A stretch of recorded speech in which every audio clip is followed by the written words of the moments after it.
Hello, friends. Now we are moving to the chapter number 6 of English literature or Tale. This one is also a very interesting story. It is here we can see the pretend of the people, human being. Each and everybody pretends of his own business or own things. So, really very short but a good story. And the writer of this is Jerome Alapka. Jerome was an English writer and humorist, best known for humor books full of comedy and humor in order to satire, in order to find out what the people are doing in true sense and what they are pretending. And this part is taken from Three Men in a Boat. It was published in 1887. The book is a hilarious account of 2 week boating trip that the author and two of his friends took on the river Thames.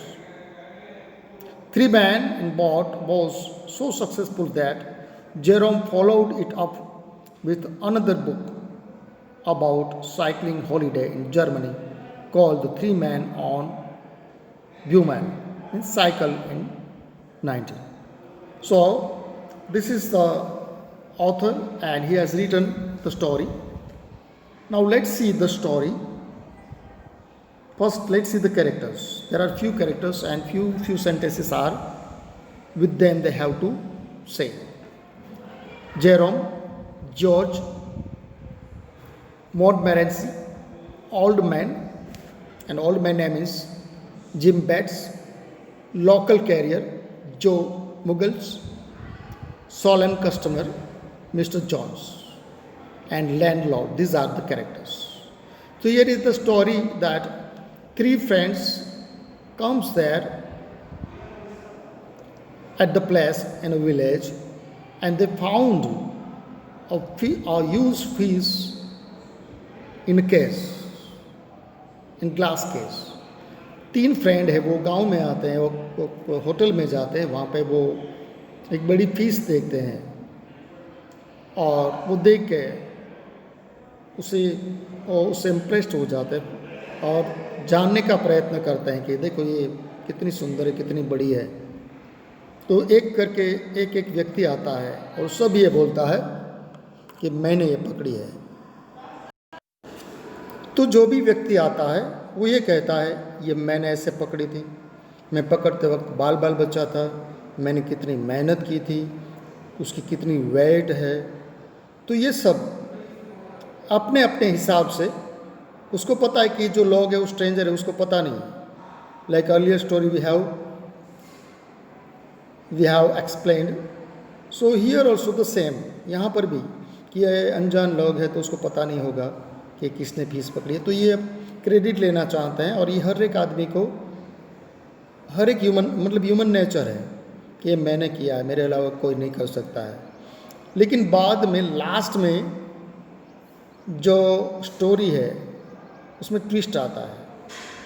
असल में वो fees है, उसको लेने के लिए जो author है, जो नरेटर है, वो लेने जब जाता है, जो चिमनी के ऊपर होती है वहाँ पे एक बेस पे, उसे जब लेने जाता है तो वो फिसल जाता है और फिसलने की वजह से वो जो केस है, जो मछली है उस जिसके अंदर, उसको भी पकड़ लेता है. और वो जब गिरता है तो वो जो बॉक्स होता है मछली का वो भी नीचे गिरता है. और जब मछली नीचे गिरती है तो वो टुकड़े टुकड़े हो जाती हैं और लास्ट में ये पता चलता है कि भाई ये फीस है वो ओरिजिनल नहीं है, वो प्लास्टर ऑफ पेरिस से बनाई हुई है. तो यहाँ पे सब लोगों की पोल खुल जाती है कि देखो लोग कितना झूठ बोलते हैं.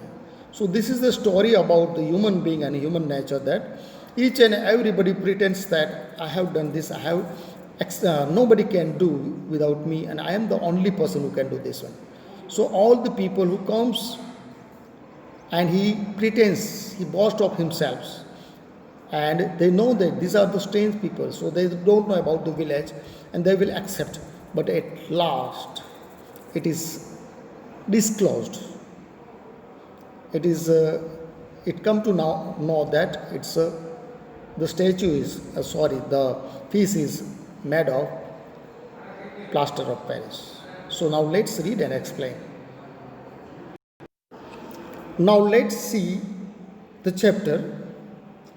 A little riverside inn. Inn means hotel.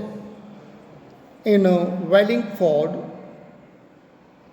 Jerome, George and Montmorency enter and walk into the parlor. So let's see first the meaning of the words. Parlor means old-fashioned word for sitting room in a private house. This is a old-fashioned word, parlor, where we can sit and discuss, or we can sit there. Chimney piece, it is structure of food. Chimney piece है वो would का structure हो सकता है, marble का हो सकता है, स्टोन का, above and around the fire place जहाँ पर ज़्यादा ठंडी पड़ती है वहाँ पे रखते हैं, तो फायर प्लेस के ऊपर जो है वो. Now let's see. So they sit an old man smoking a long clay pipe. He seated near by. जो तीनों बैठे थे, जेरोम, जॉर्ज और मोंटमोरेंसी. तब एक बुढ़ा आदमी आया, उसके जैसे हम धतूरी पीते हैं वैसे पाइप, क्ले की मिट्टी की बनी हुई. Old man says, good morning sir, fine day today. And he started talk with the three people including the narrator. Good evening sir, fine day today. Jerome said yes, and a fine day yesterday as well.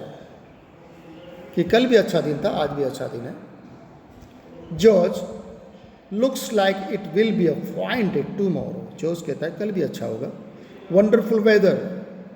And common, हम भी देखो common कब बात करते हैं, कहीं पर भी दुकान पे या कहीं भी चौराहे पे मिलते हैं तो यही बात होती है कि इस साल बारिश अच्छी हुई है, क्रॉप अच्छे होगा, ये होगा, अच्छा होगा. ये कॉमन टॉक होती है.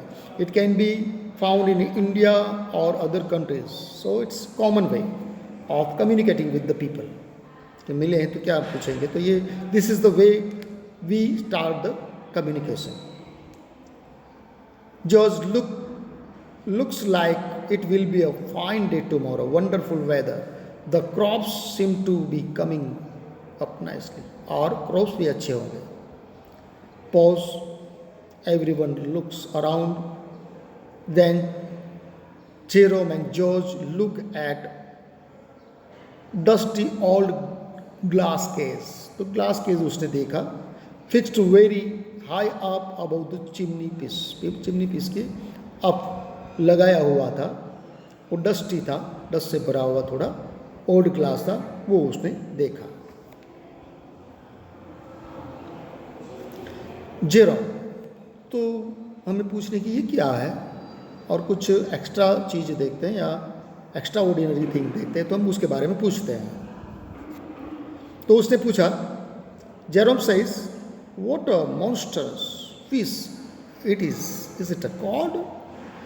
ये कितनी मॉन्स्टर्स, मतलब बहुत ही महाकाय, बहुत ही बड़ी, जायंट, ये बड़ी फिश, ये क्या है, ये कॉड है. George, no that is trout. Trout is also one kind of fish. इसे जॉर्ज कहता है कि ना ये ट्रॉट है. The old man, fine fellow, that ain't he. Fine, वो कितनी अच्छी है. And that fish ain't he. Jerome, quite uncommon. Ordinary नहीं, एक्स्ट्रा ऑर्डिनरी है. It is uncommon. कॉमन होती है मतलब छोटी मोटी साइज होती है या इतनी अट्रैक्टिव नहीं होती, तो बहुत अट्रैक्टिव है. George, how much do you think it weighs. George ने पूछा कितनी उसकी वेट होगी. The old man rising and taking down his coat. Rising and taking down his coat. 18 pounds 6 ounces.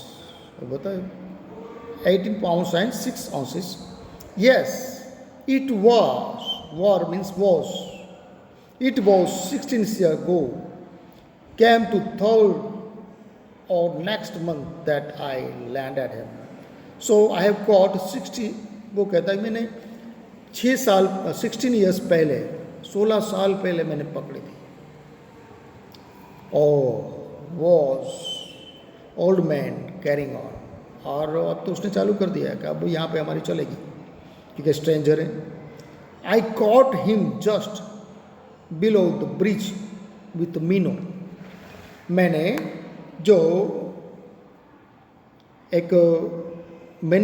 उसको कहाँ से पकड़ी है, तो आई cot him just below the bridge, bridge के नीचे से, विथ मीनो. मीनो मतलब छोटी फिश है, या फिश से मैंने उससे पकड़ा है, मतलब जो दाना देते हैं वैसे. They told me he was in the river and I said I would have him and so I did. किसी ने बोला कि वहाँ पे, और मैंने बोला ये मैं करके दिखाऊँ, ये मेरे अलावा कोई नहीं कर सकता है. You don't see many fish that size about here now. I am thinking good night gentleman, good night. वो कहता है ऐसी फिश शायद आपने नहीं देखी होगी. ऐसे कह के वो चले जाते हैं. ओल्ड मैन चला जाता है. Jerome, it is really remarkable, fine fish, really wonderful fish, because it was something strange and something monstrous, very big one, that's why. Now the another person comes and he also starts to boast. अब फेंकना वो भी शुरू कर देते हैं. The local carrier enters in with a pot of beer in his hand. He looks at the fish. Enter करता है, फिश से देखता है, फिश